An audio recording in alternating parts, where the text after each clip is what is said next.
Well, hi everyone, and welcome into this exciting webinar where we'll be exploring the science behind Rejuvenate, which is the flagship product of Aevum Labs. So my name is Lisa Tamati, and I'm honoured to be your moderator today for today's event. And we'll be delving into this revolutionary product and how it supports healthy aging by targeting the root causes of the immune system decline and chronic inflammation. But let me begin by sharing a bit of a deeply personal story about why I wanted to be a founder of Aevum Labs. Now, this journey started with my own mother, a wonderful, fragile, and aging woman who inspired me to dedicate years to understanding what truly supports health as we age. And like many of you, I've witnessed the challenges of aging firsthand. And I wanted to create something that was safe yet profoundly effective, and something that would nurture her gut health, bolster her immune resilience, and lower systemic chronic inflammation, all of which are pivotal to longevity and vitality. And I could not find anything on the market that would really do that. So during this journey, I encountered the groundbreaking research of Dr. David Furman and his team at Stanford University and the Buck Institute. Now, they spearheaded the 1000 Immunomes Project, and this is the largest longitudinal study of the human immune system and to date. So they've been going for over 15 years. And their findings are really extraordinary. The immune system doesn't just fight off infections, it's really foundational to healthy aging. It turns out that a dysregulated immune system is often due to immunosenescence, which is the aging of the immune system. And it's at the core of nearly all 14 hallmarks of aging. So when the immune system is compromised, it creates a cascade of dysfunctions that accelerate aging across the entire body. Now, the exciting part of this research is that we can positively influence the immune system to slow and even reverse these effects. And Dr. Furman's research showed that by targeting inflammation and immune aging, we can address chronic diseases, improve resilience, and even influence cellular repair mechanisms. Now, this discovery sort of became my mission, and it's the driving force behind Aevum Labs. So I teamed up with some world-leading people who you're going to meet a couple of them today. And we have Dr. Rod Claykham from Quantech, we have Mike Ayers from Pharma NZ, and we have Peter Learke, who is my co-founder at Aevum Labs and also a biochemist. And he is going to be sharing about Immunel, and Dr. Rod, they're going to be talking about each of the ingredients, actually. And then we have one other person who's not with us today, who we're doing a separate webinar with, Dr. Elizabeth Yurth, who is a world-renowned cellular health and regenerative medicine expert who has been advising us. So I'm really, really excited for today's webinar. There's a lot to cover. And what Rejuvenate does is it really is it's born of a passion, and it's rigorous scientific research behind it. It's designed with the most advanced ingredients to support the immune function, lower systemic inflammation, and promote overall health. And it really brings together some powerhouse ingredients that we're going to be introducing to you today. And those ingredients are immune defense protein, Immunel, carnosic acid, and Kawakawa. So we're going to be diving into the depths of the science behind this. And we're going to be starting off with immune defense protein, which is something that Dr. Rod Claykham and his colleagues at Quantech have been developing and studying for the last 15 years. So welcome to the show, Dr. Rod. It's wonderful to have you back. I've interviewed you a few times, and today we're going to rinse and repeat and talk about immune defense protein. Can you give us a brief synopsis on what is immune defense protein and how does it affect the body? Right. Well, whenever I'm introducing immune defense protein, or as we call it, IDP, I always start with nature because IDP is one of the only natural health product ingredients that actually is designed by nature, but also used the way we use it in the same way that nature has designed it to be used. And just let me explain what I mean by that. It all starts with the cow's mammary gland, the source of mother's milk for all mammals, of course. But we source IDP from cow's milk just because it's a good source for that. But the inside of the mammary gland of a cow is lined with skin. So it's like an internal skin. It lacks that tough epidermis that you have on your external skin. So it's quite a vulnerable tissue inside the mammary gland. And that internal skin is what actually synthesizes and secretes milk. And but that internal skin is constantly challenged by bacteria and pathogens and viruses and other things in the environment. Milk over time has developed this powerful defense system, I guess you'd call it, to protect that internal skin primarily from infection and inflammation. And it does that through various bioactivities that I'll mention. But cows are milked twice a day, 305 days a year. So think about it, it's 610 chances minimum a year that the mammary gland of a cow has a chance of getting infected Right. by environmental pathogens. And if you think about the clinical mastitis rate in the dairy industry worldwide, it's about 10%. So that automatically gets you thinking there's something in milk that is pretty good at protecting that internal skin from infection and inflammation. And interesting. So that's what we've worked on, like you said, over the past 15 years. We've discovered that internal defense system. We now extract it from milk and turn it into this ingredient that we call IDP. IDP remains exactly in the same form that it is inside the cow's milk to begin with. And if you think about cow's milk, it's mostly water, 85% water, but it's only 5% protein. And most of those proteins, about 80% of those proteins are casein. So, think cheese making when you think of casein. But of that, a remaining 20%, which is what we call the whey proteins in milk, about 80% of those proteins are inactive proteins, mainly made up of two individual proteins. They're rich sources of amino acids. That's why whey proteins used for bodybuilding and muscle growth and support. But it's the remaining 20% of that 20% that is this immune defense fraction. So if you think about it, it's a very small but extremely powerful, like I mentioned, defense system in milk.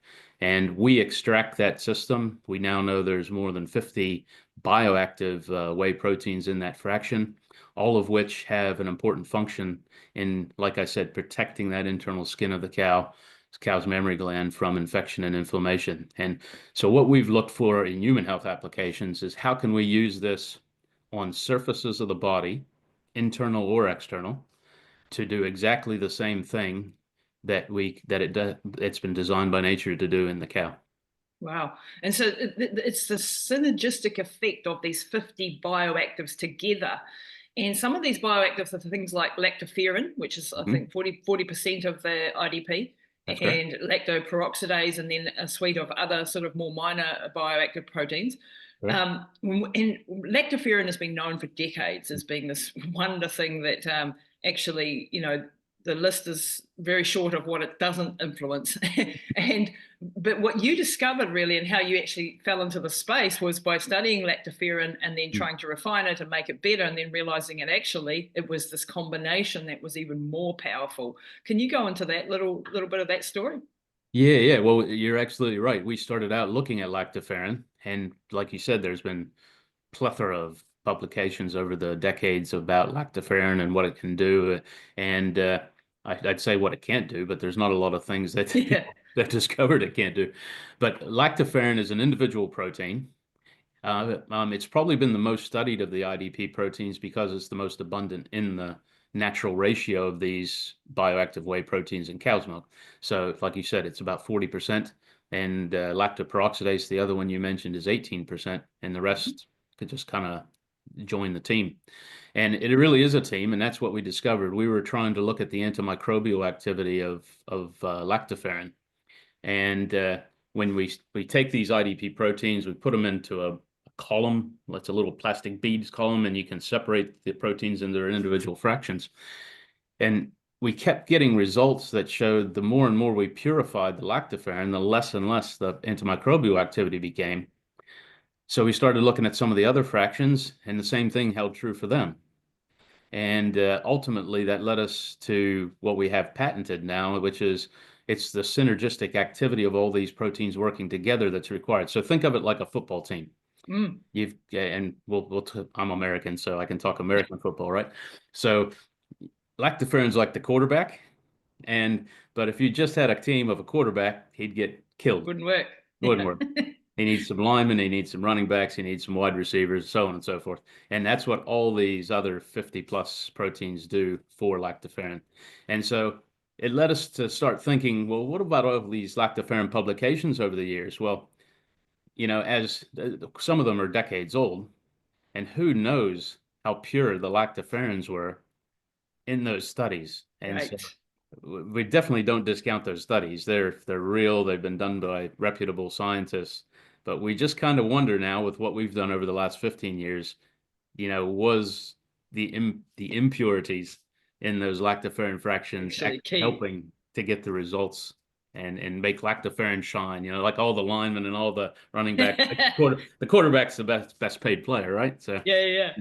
It's all about the star of the show, but actually it's the synergistic. And what we find often in nature is when you have a complex of things, that it is more powerful than the individual parts. That's quite common in natural medicine, if you like.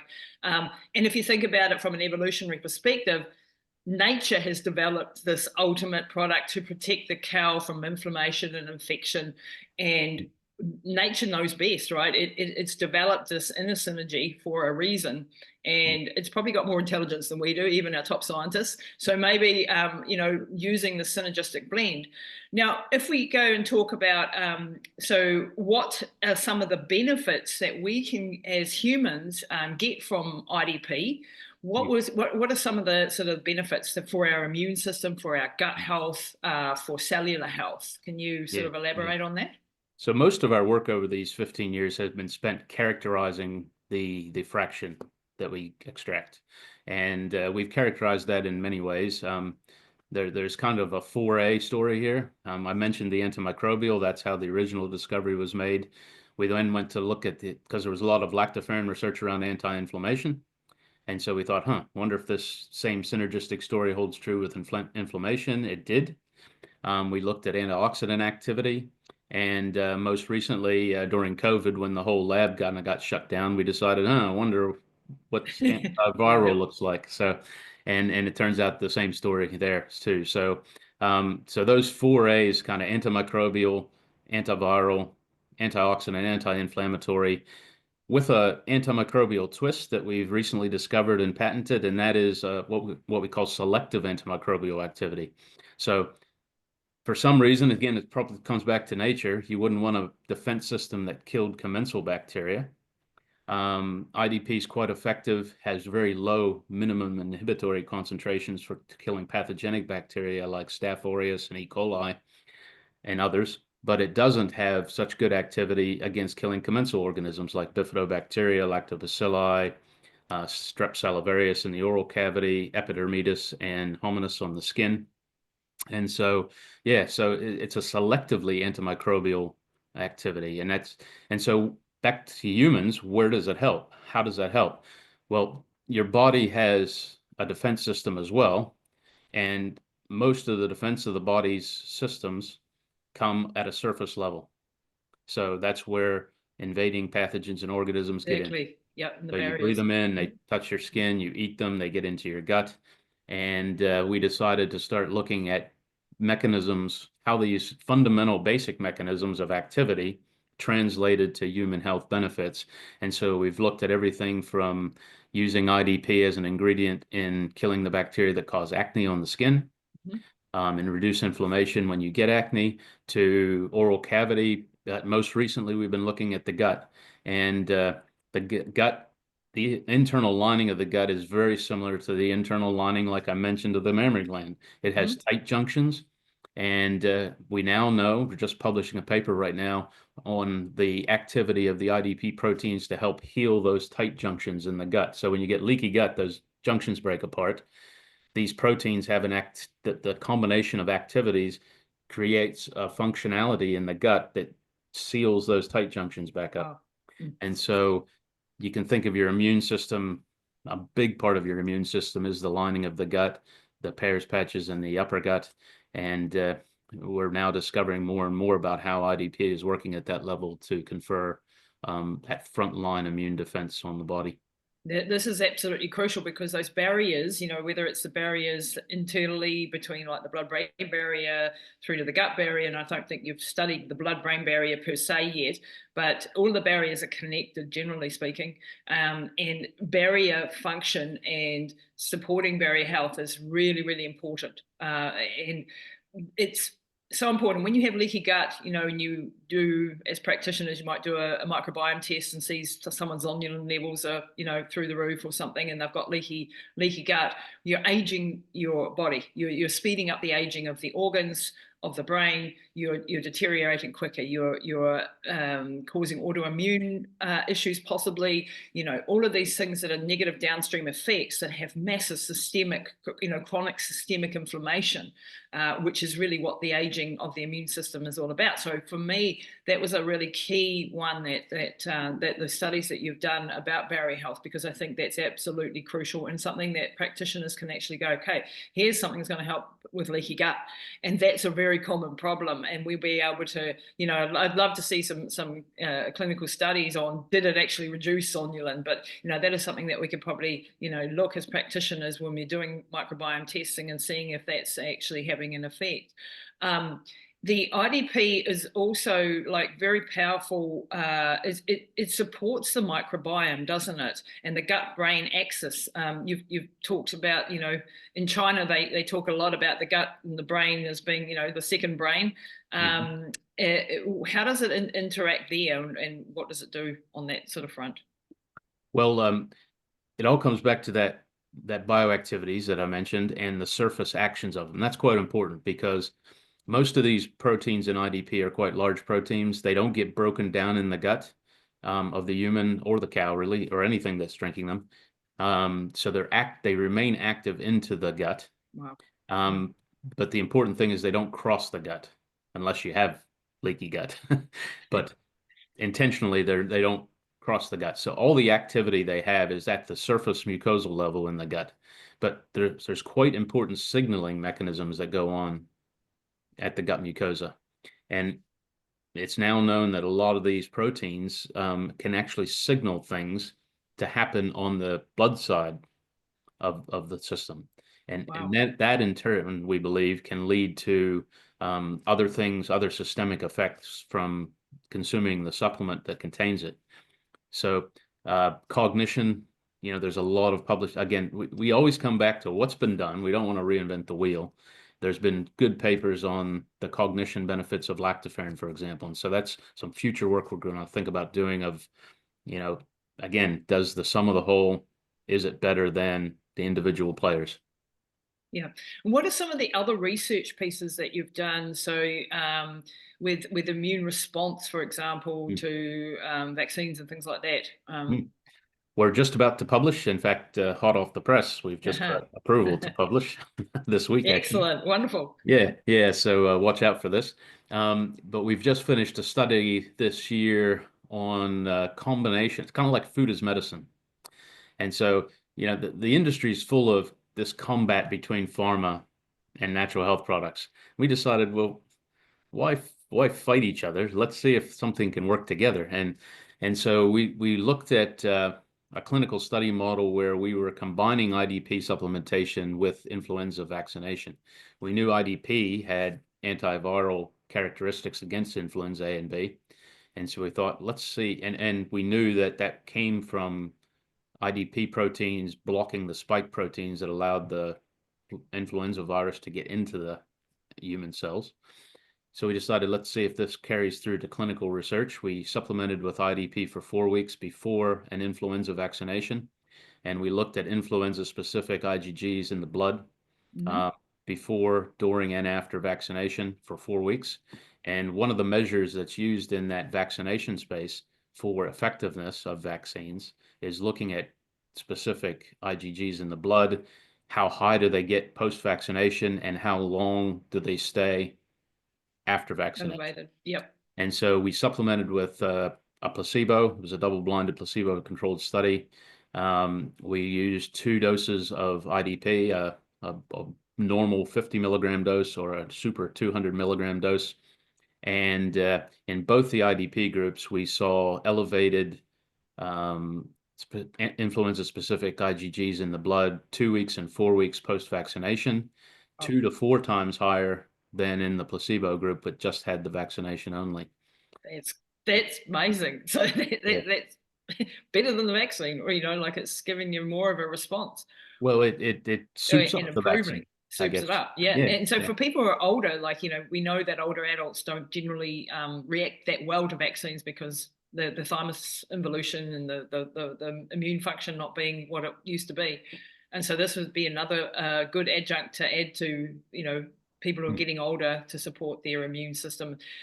This is one of the reasons why I wanted IDP in our formulation. And just anecdotally, my mum had an E. coli infection last year, and this is not a clinical study. This is just an anecdotal story. And her lymphocyte count was on the floor, absolutely, atrociously low.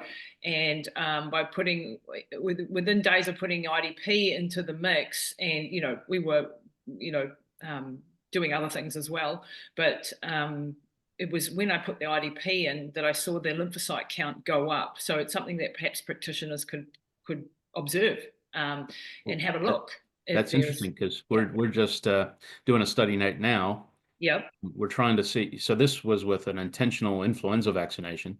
A vaccination mimics a natural infection from something. It's just a way to control a natural infection. Yep. So now we're looking at natural infections. So you got to go to a lot more subjects in a clinical study with natural infections because you don't know what your infection rate's going to be going into the study. We've decided to go into an early child care education center where there's a lot of infection. They're like peaches. Yeah, aren't they? And so that stacks the deck in our favor. But yeah, we're going to be looking at does the results we had with the influenza study carry through to natural infections and reduce the severity and occurrence of the infections or reinfections in that case too. Wow. Well, I just saw in my own blood work the lymphocyte count go up, and in the blood work of my mother immediately it went up, and I'd been fighting for that for years Hmm. because she'd had a cancer history and so on and so forth. So that was really super exciting for me. And yeah, that'll be great to see more research come out. Are there any other things, Dr. Rob, before we go to Peter and the Immunel story, that we've missed? Any studies that I missed, or any of the other efficacies of IDP in the body? Is there anything that we've not Well, covered? we've done a lot of work in the oral care and skincare space too, but I don't think we need to cover those at this stage. I think, with what your product is going to be aiming for, Yep. I think those are the most important ones. Yeah. Yeah. So we've got, protection in the barriers. We've got, yeah, increasing the response of the immune system. And it's just really going to be a very beneficial thing for people to put into the mix. So Dr. Rod, thank you for your presentation on IDP and talking about that. It's I was super excited. I think it's the other one thing I did want to say, it's very safe. This comes from a dairy product. Now, a lot of people will be asking, people with lactose intolerance going to have a problem with this particular product? What's the story there? Good question. So there's two dairy consumption things that happen in the market. One is lactose intolerance. The other was dairy allergies. Um, Lactose intolerance isn't an allergy. It just means you lack the enzyme to break down lactose. So I'll address that one first. The way we extract IDP proteins from milk, first of all, they're proteins, and lactose is a sugar. And lactose is a lot smaller than IDP. Basically, the process we use to extract the IDP from milk doesn't touch the lactose at all. So the lactose just passes through, and so there's zero lactose in IDP. The second issue is a little bit more relevant because it's a protein-based thing, and that's the milk allergens. And milk allergies can come from any of the proteins, obviously. Some people can have casein allergies even, but most of the milk allergies are caused by those inactive whey proteins, beta-lactoglobulin and alpha-lactalbumin. And again, those are not extracted in the IDP process. There's trace amounts of those in there, but really, really small. And so basically, we in 12, 13 years now of selling IDP products, we've never had a reported incidence in our Wow. adverse event system of anybody being intolerant to IDP or being allergic to it. Yeah, that's really reassuring to know. So yeah, no, well, thank you, Dr. Rod, for that wonderful insights into IDP. And now we're going to go to Peter Learke, and Peter is a biochemist. He's also a co-founder with me at Aevum Labs and a mentor and friend and brilliant man. And he is an expert in Immunel. So we're going to be talking about Immunel, which is the second ingredient that comes in our Rejuvenate product. Peter, tell us, what is Immunel and why did we put this in into Rejuvenate? Kia ora, Lisa. Well, Immunel is also a colostrum extract, but a different form of colostrum extract to the proteins that Dr. Rod has just been talking about. So Immunel contains components such as lysozyme, growth factors, IGF-1, insulin-like growth factor 1, and TGF beta 2, transforming growth factor beta 2. This group of compounds called proline-rich polypeptides, sialic acid, and nucleotides. So it is a different and precise fraction from colostrum, with these minor components which all combine to assist in the surveillance and the migration of immune cells, macrophage and dendritic cell maturation, which directs better antigen presenters, natural killer cell activation, NK cell activation. That's a key. Yep. Yes, and phagocytic activity. So all of that means it enhances the innate immune functions. And this has been tested in vitro and also in vivo, including clearance of pathogenic microorganisms. Yep. And let's just pause on the where was it going? With the, no, I'll let you carry on. I've just lost my train of thought there. I didn't want to pause on one of them. Yeah, carry on, Peter. So I'll just go through the studies that were done with Immunel, and it's had over 10 years of research on its functionality and consistency. So first of all, in cell culture, there's pro and anti-inflammatory properties, immunomodulation effects, and antioxidant effects. So they've been tested in cells. In animals, antibacterial and antiviral. And in humans, we've done an acute effects study. So I'll talk through those a little bit more. First of all, the findings. What does Immunel do? It supports phagocytosis. So that's the phagocytes engulfing foreign bodies and bacteria and pathogens.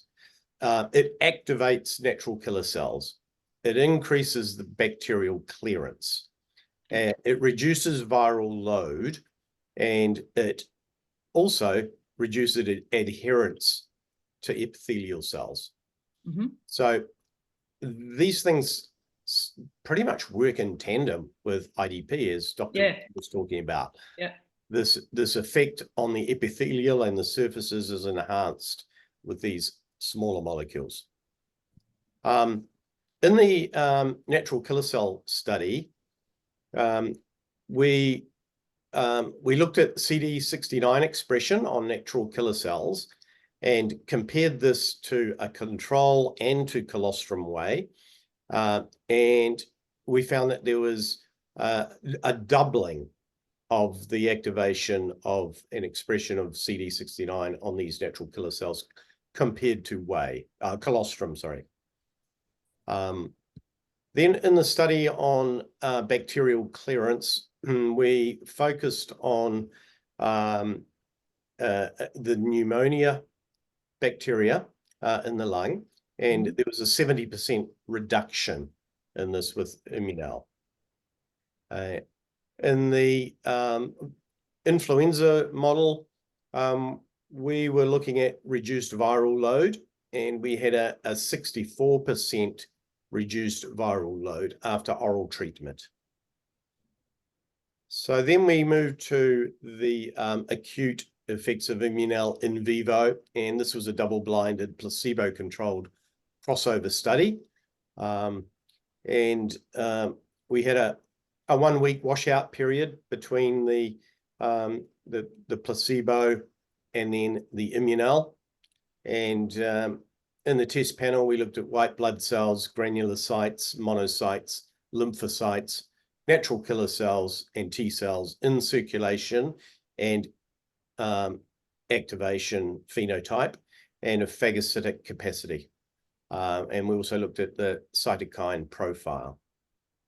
So, yeah, the results basically showed that it supports phagocytosis and it improves these clearance rates.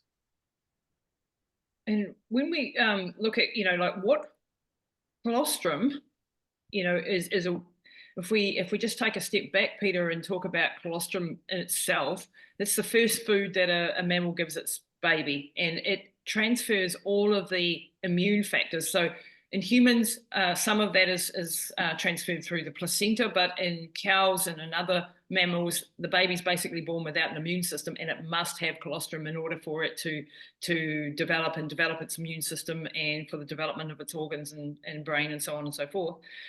And the problem with standard colostrum is that it's not standard. Well, like you don't know the quality. When was that colostrum taken? Was it in the first day or the third day or so that was one of the great things too with IDP. It's a standardized product that we can actually measure each batch. We know what the effective bioactives are in there and the amounts that are in there. But colostrum is an absolute crucial thing for mammals, and it transfers all those growth factors, those immunoglobulins, in this case, the nucleotides, the sialic acid, all the stuff that you just mentioned, across to the baby. And what they found is that it also benefits older people. But this Immunel is not just your standard colostrum, is it? It's a very concentrated, taking out all of the extra fat, the lactose. There's a small amount of lactose, I believe, still in Immunel. But most of the stuff has been taken out that we don't want, because we don't need a heck of a lot more fat and sugar in our diet, do we? But we wanted these concentrated proteins and these concentrated bioactives. So yeah, what's your take on the whole colostrum story? Because you've worked with colostrum for decades, actually. Yes, I have. Yeah, I take colostrum every day, and because anecdotally I feel the benefit of it. However, when you think about colostrum, it is life's first food, and so it has to provide a whole food. So it needs to be the macronutrients. It needs to be basically like an infant formula for the calf. It's got to provide the lactose for the sugars for the energy and the fats, and so that and the other proteins. So they're in there as a whole food. However, for an adult like us, a human adult taking this, we don't need that because we get that through our food. And so that's why we've honed in on the bioactive smaller components for their, well, virtually their pharmaceutical benefits rather than their nutritional benefits. Yeah. And I think there's a wealth of research still to come around all of the combinations of these minor components and how they teach the immune system selectivity. So colostrum has been historically, it's been presented as a form of immunity boosting. Mm-hmm. And the focus has been on IgG, the immunoglobulin components. Mm. However, it is really just a marker of the quality of the colostrum. The IgG is a measure of the potency of the immunoglobulin fraction. But all of the other minor components, as Dr. Rod was talking about, that are in IDP, all of them minor, some of them not even characterized yet. the protein fractions. Likewise, all of the non-protein minor molecules. There hasn't yet been a scientific explanation around why colostrum reduces immunity, improves immunity, but reduces allergies and autoimmune diseases, right? So if you have an overactive immune system, then you're less targeted, and your immune system can then attack the body's organs, right? And so totally. Autoimmunities. Now, my daughter is a really good example of how colostrum has actually helped reduce allergies. She used to have milk allergies as a teenager when she started getting interested in coffee and in the latte she enjoyed, but she would flare up with flushed cheeks and gut issues because of the milk components. When she took colostrum, she became more and more tolerant of the milk proteins. So suddenly she could actually have a latte if she was taking colostrum. We don't yet understand all of this, but we do think, well, I personally think that some of these minor components are helping in teaching the immune system, teaching the selectivity and talking to the various components. There's a talking chemistry in the body of the biochemicals working in tandem and helping to be more targeted, more selective. I think it'll be watch this space for more research in this, but we think by combining the minor components of Immunel with all the bioproteins in IDP, there's got to be some synergy there. Yeah, it's a beautiful combination, isn't it? And as we get older, our immune system sort of become what was our friend when we were younger actually turns on us when we're older, and autoimmunity becomes much more prevalent, and our surveillance for things like cancer becomes less, we're less surveillant, we don't have as much killer cell activity. So the fact that the killer cells, natural killer cell activation happens with Immunel, and that was strongly shown in the studies, and those will all be referenced below in the notes. The CD69 activation, so that's where the killer cells are actually turned into killer cells, and they go after the baddies, and they go after the cancer cells, and they go after the viruses, and they go after infected cells. The activation was much more when immediately after taking Immunel. There was studies that showed just within a couple of hours that there was a response. It's an immediate response through taking Immunel. Is that correct? Yes, that's right. And there's just sort of that sort of leads into the term and the point around as we get older, our immune system becomes sleepy, senescent. So the immunosenescence, or the zombie cells of our body don't get cleared as well. So it'd be interesting to know whether the components in colostrum are assisting with either the reduction in immunosenescence or the clearance of these zombie cells. So it would be good to do a study in that space as well. Yeah, there's more to come. There's definitely more to come. And one of the other recent studies, GCSF, which was stem cells. We have stem cells, right? And Immunel was shown to increase stem cell activation and honing to the right place to do its job. So stem cells basically are what the body uses to repair itself. They're running around our body at all times. And as we get older, of course, we get less stem cell release. And so this has been shown to actually increase the stem cell activation. And that was a major finding. For me, when I read that study, I was like, that's gold. That's real gold, because anything that supports our stem cells is really important as we get older, and helps the stem cells find their way to the site that needs help, needs repair. So yeah, that study was a very interesting one, and that was the most recent one to come out, isn't it? Yeah, that is very interesting. So granulocyte colony stimulating factor, GCSF, was shown to be increased, and this is related to the release of stem cells. So the stem cells in our body are kept in their niches in the bone marrow and in the adipose tissue, and we don't yet know what the chemical signals are that cause the release of these stem cells, but they do relate to inflammatory factors. So when the body gets a challenge, when there's an injury to a body, part of the inflammatory response is the release of these cytokines, and they travel around the body.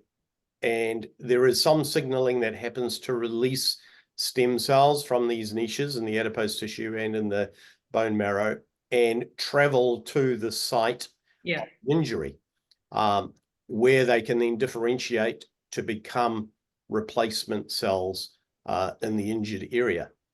And this is just really fascinating area. So I was co-author on a paper in this space that showed that certain oral nutraceuticals you could take would stimulate the release of these stem cells into the body.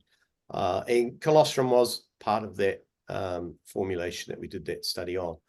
Yeah. So yes, likewise, we are surrounded by unsurmountable opportunity in the studies in this space. Actually, it's a matter of where do we go and where do we target and where do we put the because they're expensive to do these studies. Where do we put the money to direct the the best information flow out of that?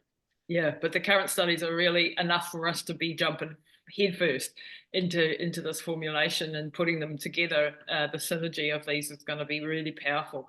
So anything else that we've missed, Peter, on the Immunel story? In interest of time, we probably need to get to Kawakawa and the canosic acid part of the puzzle. Anything that I've missed in my travels on the Immunel story? No, very good questioning. I think we've covered that. Thank you. Oh, wonderful, Peter. Well, thank you for that one. Now I'm going to introduce you to Mike Ayres, who is a retired winemaker and a naturopath, registered naturopath, a medical herbalist. He's the vice president of the New Zealand Medical Herbalists, 10 years experience in consulting with companies in the New Zealand food and dietary supplement space. And his key areas of clinical interest is in the chronic inflammatory conditions and autoimmunity, born from his own experience of managing IBD for 30 years.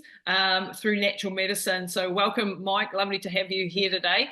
And you're going to be helping us tell the story a little bit about Kawakawa and canosic acid, which make up the other two components of Rejuvenate, our Aevum Labs formula Rejuvenate. So let's start a little bit with the Kawakawa. Mike, what can you tell us about Kawakawa? So, what is it? Yeah, so Kawakawa is a New Zealand native. It's a Taonga species, so it was used by Māori for a long time as food and medicine, and really as a tool for spiritual practices. So yeah, really interesting plant.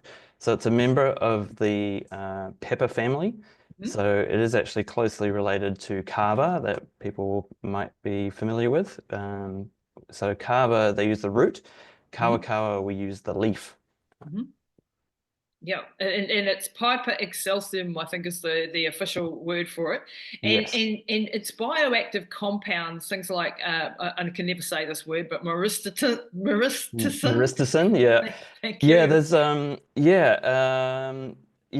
myristicin is an interesting compound that we know is in Kawakawa. It's part of the essential oil component, but there is a huge raft of phytochemicals that we now know in Kawakawa.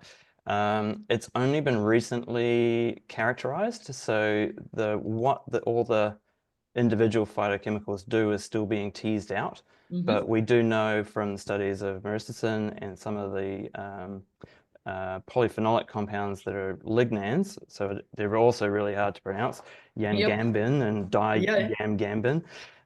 So we know a little bit about what those individual phytochemicals do, which has given us glimpses to really validate the traditional uses of Kawakawa. I love it when ancient traditional native herbs and things that have been used around the world are now being validated scientifically. I mean, the experts back in the day, they knew what it did. They knew that Kawakawa had anti-inflammatory and gut soothing, and it was a tonic for so many things that it was used for, pain, so many things. But now to have some validation, and again, more studies are needed and more will be evolving over the next couple of decades, no doubt. But it's really a powerful anti-inflammatory. It really has effects on inflammation and immunity and overall sort of health. It helps with the gut health. One of the main things is COX-2 inhibition. Can you explain what is COX-2 perhaps as an enzyme, and yeah, how does that work? So COX-2 is an enzyme really critical as part of the arachidonic cascade. So this is the inflammatory response in the body where arachidonic acid is turned into prostaglandins. So when we can inhibit COX-2, and it's got a similar enzyme LOX as well, and both carnosic acid from rosemary and Kawakawa have been demonstrated to do this. So the inhibition helps just calm inflammation down, but compared to pharmaceutical COX-2 inhibitors like ibuprofen and NSAIDs, we actually have more of a modulatory effect when we're using Kawakawa and carnosic acid. So that is that they tend to modulate more of the cytokines. So rather than that blocking the enzyme and just stopping inflammation, they more modulate its response. So inflammation is in itself not a terrible thing, especially in an acute sense. Absolutely. It's when it's continually activated and becomes systemic and ongoing that becomes a problem due to the oxidative stress, which we can talk about how these plants help with that as well. So when we're really trying to use these plants to modulate those responses through reductions in the cytokines like IL-6, tumor necrosis factor alpha, and IL-1 beta, we're really trying to resolve that inflammation to get the body back into a normal state. Yeah, because this is the key, right? We want IL-6, we want TNF alpha in the first instance when we have an insult, but we don't want these to stay chronically elevated because they cause a lot of collateral damage. And that's what's happening as we're getting older. They are the so-called cytokines of aging, the interleukin-6 and TNF alpha and interleukin-1 beta. And it also improves the Kawakawa actually increases the interleukin-10, which is sort of that modulatory anti-inflammatory effect, right? And so we get this initial immune response, which we want, the TNF alpha and interleukin-6, but then we want it to be brought back down, and we want the IL-10 to go up at that stage and also be that sort of resolving, helping with the anti-inflammatory. So and when we use a pharmaceutical COX-2 inhibitor, it blocks everything. So it's sort of like, it's this is a better way of doing it, really, a more natural way of doing it. So it's that small nudge, right? Rather than the big heavy hammer, which you might need the big heavy hammer as well initially. sometimes. But, but it's a good alternative because obviously NSAIDs and COX-2 inhibitors have a lot of downsides, that we don't want. So that's really, so for people with chronic inflammatory conditions such as autoimmune diseases or metabolic disorders, Kawakawa can really help reduce the systemic inflammation and alleviate related symptoms. So that's really important for the aging populations. And where chronic inflammation is, as Dr. David Furman at the 1000 Immunomes Project sort of pointed out, that is the thing, like systemic chronic inflammation. If you think of it, he had a lovely graphic with systemic chronic inflammation as the cog in the middle that turns all the wheels for all the other things, from obesity to insulin resistance to everything else, is at the core a systemic chronic inflammation. So we want to get those inflammatory markers back down into a level that's really where it should be. So working on that IL-6, TNF alpha, interleukin-1 beta, really, really key. what else can Kawakawa, what's it been used for traditionally? So we really think of Kawakawa as a gut herb primarily.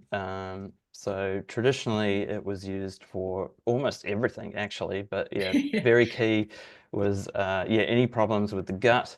I think more related to the immune system was its use as a tonic herb. So it's known to be used in cases of debility and for recovery. So I think that's really interesting when looking at this in this space.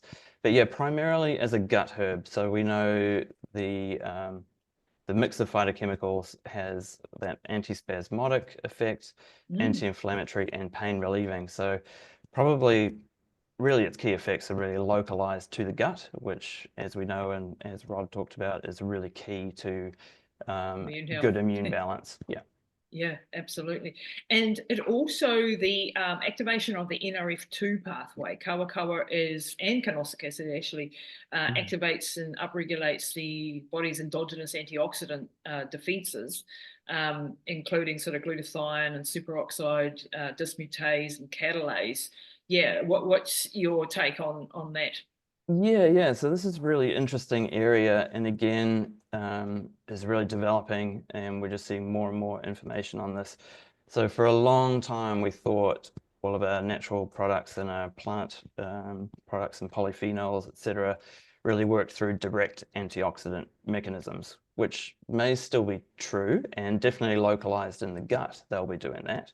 But yeah, the world of NRF2 has been really interesting. So we now know that, especially polyphenolics, and it's been demonstrated for carnosic acid from rosemary as well, and the compounds in Kawakawa, so they activate NRF2. So NRF2 is known as the master regulator of the body's antioxidant mechanisms. And so why that is because it's a transcription factor. So it actually turns genes on that, as you said, Lisa, just activate all those other enzymes. And so you're producing your own antioxidant defenses like superoxide dismutase and glutathione. Yeah, so and free radical scavenging, so like your oxidative stress levels, which of course go up when you have inflammation and all of that sort of thing. So and there's some amazing things that upregulate the NRF2, and it's really a key pathway because it's so much more powerful than the direct antioxidant effect, which has its place, right? We want our vitamin A's and E's and C's and things, but these ones are like using the body's own machinery, which is a lot more powerful than the shorter acting. And don't get me wrong, I'm not against vitamin C's. I've done tons of lectures on that and things like that. But it's using the body's own systems really to upregulate. And super important for the immune system because, like you say, that systemic inflammation or chronic inflammation creates that reactive oxygen species, causes that oxidative stress, and immune cells are really good at creating that stress for themselves. So if we can support that antioxidant mechanisms, that's just going to really help the immune system to stay balanced and not get out of whack and become chronic. Yeah, I think that's a real key factor because the immune system, the stuff that happens when the immune system is activated from a virus or a pathogen or a bacteria or whatever the case is, or an injury, then it causes a lot of collateral damage, right? It causes a lot of oxidative stress, and we need the responses in the beginning, and then we want to dial them back and bring them back into line, and then we need our antioxidant defenses, our NRF2s, to come along and sort of mop up the mess that's created, if you like, and increase clear out the hydrogen peroxides and get the superoxide dismutase working, and breaking all that down. And Kawakawa is very powerful at doing that. I mean, I've just had my Kawakawa tea this morning, that it's something that was part of my family's history. We have Kawakawa tea every day, and have done for a long time because it supports everything. Now let's flip and go over to the last ingredient in Rejuvenate's in Aevum Labs Rejuvenate product, and that is rosemary extract, which has some crossover, as we said, with the NRF2 pathway being also upregulated with rosemary extract. But it's derived. Yeah, tell us what is carnosic acid. Where does it come from? Yeah, so carnosic acid is a diterpenoid, and it's one of the components of rosemary. So again, like rosemary is an interesting pick for an immune product. We think of it more for its antioxidant activity, and yeah, more recently, a lot of brain health. Yeah, brain health. Yep. And yeah, so for immune system support, it's an interesting one. And this is really based on pretty new, exciting research from the 1000 Immunes project that you mentioned. Yeah. And this is really focusing on carnosic acid's effect on CXCL9, which we can talk about a little bit more. But yeah, and again, there's many other actives in rosemary that have various effects. So rosmarinic acid and ursolic acid, those will still be in the rosemary extract that we have used for this product. But we've really focused on standardizing to carnosic acid because of this emerging evidence on CXCL9. Yeah, so let's dive into that a little bit. I had the privilege of interviewing Dr. David Furman, who is the project director of the 1000 Immunomes project. And just a brief overview of that, it is a 15-year study, the world's biggest human immunology study, if you like, and they've really characterized a number of proteins that they have taken blood samples from individuals for over 15 years. So it's really a robust study. And they've identified a number of proteins which are not your typical, interleukin 6 type of things, or your, the ones we know, TNF alpha, interleukin 6, interleukin 1 beta, those sort of we know as being, that going up with age. And that what they identified was a number of other ones. And one of the key ones that they mentioned was CXCL9. And this is probably the most major player in the test. Now, they've developed a test called the IH test, and Peter and I are actually trying to see whether we can do a clinical study using the IH test. That remains to be seen whether we'll pull that one off or not. But what we want to actually achieve with this is to use the IH test to measure the response and to perhaps do a clinical study. But what comes out of the IH test is, well, they measure thousands of proteins, but there's a handful that are really key. And one of those is CXCL9. And this is a biomarker of immune aging and dysfunction, and its anti-inflammatory effects help maintain immune balance, preventing chronic inflammation that contributes to immune system degradation. And it's a very important one for the cardiovascular system, actually. And so targeting CXCL9 was something that we wanted to go after. And it so happens that carnosic acid is one of those things that lowers that CXCL9. So we were quite excited about that. And because this is a real novel thing, you talk to practitioners around the world, and 99% of them will never have ever heard of CXCL9 because it's not something that's sort of yet taught. But it is one of the emerging things that has come out of this project as being a key. And so rosemary extract has been added for that reason, to support that lowering of that. Plus, we already know of all the other benefits. It does lower NF-kappa B, does lower, which is sort of further up the food chain, if you like, of the cytokines and the TNF alphas and interleukins and 6 of the world and all of that. And it also helps with interleukin 10 as well, doesn't it? The carnosic acid. Yeah. So anything else with the rosemary that you wanted to bring up? I think the CXCL9 is really interesting. It's going to be a really cool area to watch over the next couple of years as more comes out on it. Yep. I mean, so what we know so far is that it appears to be involved in the recruitment of T cells to areas of inflammation. So really it's like that seems to be involved in that chronic activation of the immune system. And so, yeah, by bringing it down with carnosic acid that has been demonstrated, it's just going to be really interesting to see like the actual improvements of health and healthy aging from that effect. And so that's what we're really looking for that synergy, along with the IDP and Immunel, really targeting the innate and adaptive immune system. Yeah. That's what we're targeting, both the innate and the adaptive. And, you know, the problem of thymic involution as we get older, our ability, you know, our thymus gland's ability to do what it should be doing, it's the sort of university for our immune cells, and it's sort of gone by the time you get to our age. There's not much that you can do. And yes, you could use things like peptides and stuff, or you could use Rejuvenate, because that's going to be the most effective thing that we have. And so I'm super excited about this. I think it's the combination that we've put together, and there's a couple of years worth of formulation work and a lot of scientific advice that's gone into this, and a team of people behind it. And, you know, it's really a cutting edge immune support that's going to affect the aging of the immune system.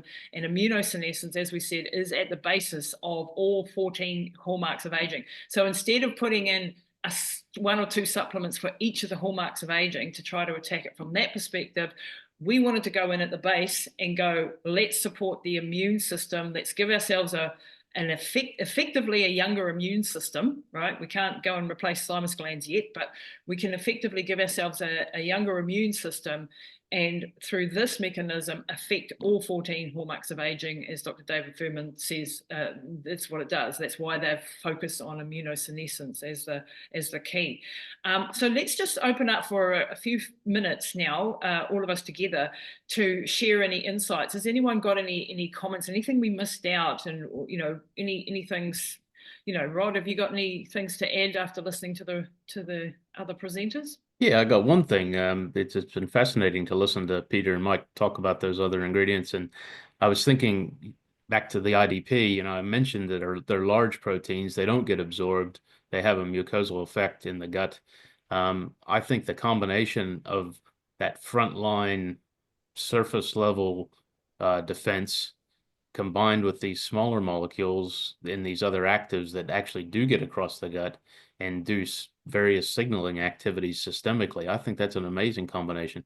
I'm not sure how I bring that into the American football analogy, but you know that we've got the super team with a big reserve bench. Yeah, that's right. Well, you've got you know, Mike mentioned that you have the adaptive and the innate immune system, and those are very much two key parts of the immune system. But then physically, you've got this in this product, you've got this combination of those frontline defenses where viruses and bacteria and pathogens are just getting into the system, combined with the systemic effects of the signaling that goes on with the NK cells and the stem cells activation and these things Mike were just mentioned, which I can't repeat. I don't let alone write them down. I'm thinking, how do you spell that? But yeah, that's my take home from the whole conversation. Yeah, it's really exciting, and to be able to, you know, I'm hoping that our little company will be able to do some clinical research of the synergy. We have tons of research on the individual ingredients, and future hopefully we'll be able to, you know, put some of the synergy of this formulation together. But you know, time will tell. It's how we go. Peter, what are your comments on everything? Yeah, I guess for a sports analogy, it's kind of like the immune system is like we think of it as a fighting machine, and I've seen really good analogies to like an army of different types of you know, you've got the snipers, and you've got the SAS and you've got some communication going on, and you've got, you know, bombs which destruct everything and cause collateral. So good. Yeah. So there's some very good analogies there, and Rod, I'm not sure about a rugby or a football analogy, but a 1-2 punch or a combination punch is what's going on with this formula. Yeah. But just to wrap up my thoughts, I'm really excited about moving away from allopathic medicine. I grew up in the pharmaceutical industry, working for multinationals in a single chemical entity to target a specific thing, and knowing that it's really primarily combating a symptom, not really getting to a root cause and not really understanding. And we know that plants and traditional medicine have been used So we've got all this ancient wisdom that now we're using science to get to the bottom of. And if you go back even further, you know, our very survival as a species and mammals generally as a category, and it's been millions of years of an R&D project. So our bodies have been built on, you know, be functional or die. And evolution. so we're now using biotechnology and science and research to try and understand how it has evolved. So to me, it's a pretty exciting area. Yeah, it is fantastic, and you put that so eloquently, and I love the whole analogy. You know, the military analogy. You know, you got your immune system coming and carpet bombing the place, and there's collateral damage everywhere. So you got to have the troops that come in and clean up the mess and rebuild the structures and repair everything, and that's what this formulation does as a whole. You know, that's the power of it, and nature is always going to be far more intelligent than we will ever be. And evolution and time that's developed these systems, like with IDP, like with colostrum. And then we, as modern day humans, have the advantage that we've got the machinery and the technology and the ways of extracting these things and actually putting them into a capsule that we can take. You know, like how gold is that? We live in a pretty exciting era when you can do that. And for me, you know, like I'm all about longevity, you know, the longevity, everything. I want health span. I want people to live long, healthy, happy lives. This is a product that is safe for pretty much everybody, including my fragile 83-year-old mum who's been through everything known to man. And I have that in her daily routine. And it's you know, she's an extraordinary case history for sure. And she's only an anecdote and a case of one, but it's cases like this that are the impetus behind some of the research, right, and the power behind. And when you look at I've had the privilege of interviewing nearly 400 scientists and doctors over the last 10 years in their respective fields of research, and a lot of them have personal stories as to why they're there, you know, as to why they're creating these incredible things that they're doing. And I think there, and when the power, even your story, Mike, you know, you've had IBD, you've fought with the terrible thing for a long time, and you've worked it out, and you've got yourself healthy through natural medicine. You know, it gives you a passion and a drive when you've experienced these things. It's certainly my driving factor, and dare say yours. And so I'm super excited for this to hit the marketplace. And of course, anybody listening to this, practitioners, think about your clients with gut health issues, aging populations, people with compromised immune systems, anyone who's got leaky gut, SIBO, all of those types of issues that may benefit from this, antimicrobial, antibacterial, all the 4 A's, as Dr. Rod said, and more. And we, of course, are open to anyone reaching out to Aevum. We can do that. And, of course, via our friends at NutraScript, we will put all the details in the descriptions. But any final wrap-up words from anybody? Anyone got any final comments before we let you all get on with your day? I probably should say, you know, having IBD and also, like Peter's daughter, I am dairy intolerant, but I have had no issues tolerating Aevum Rejuvenate, and I would recommend it to anyone that came into my clinic with any gut issues. I wouldn't hesitate. Excellent. That's such gold. Well, I want to thank you, gentlemen. Thank you very much for being here today, for being so knowledgeable on all your areas. And I hope I've done a reasonable job of moderating and not losing track. There's a lot for a little brain to take in, but it's been an absolute pleasure to have you and to interview you all today. So go and check out Aevum Labs Rejuvenate. That's going to be our flagship product, and there'll be more. There'll be more things coming and more research coming. So stay tuned for more. Thanks, everybody. Thank you.